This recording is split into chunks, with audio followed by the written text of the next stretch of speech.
दरवर्षीप्रमाणे यावर्षीही मालवण, दांडी, देवबागसह सिंधुदुर्गच्या किनारपट्टीवर सिगल पक्ष्यांचे आगमन झाले असून नोव्हेंबर महिन्याच्या उत्तरार्धात झुंडीने दाखल झालेले हे सिगल पक्षी पर्यटकांचे आकर्षण बनले आहेत।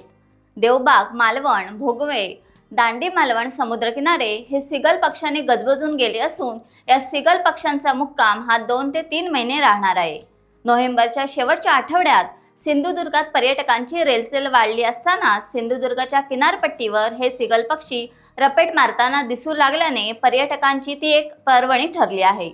सिगल पक्ष्यांचे थव्यांचे छायाचित्र आपल्या कॅमेऱ्यात टिपण्याचा आनंद पर्यटक घेत आहेत।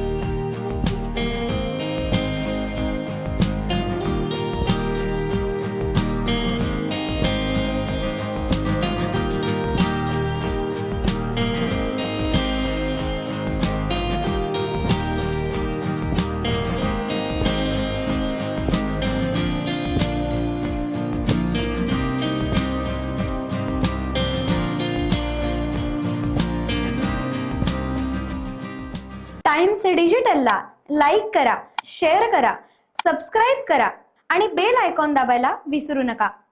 Times digital.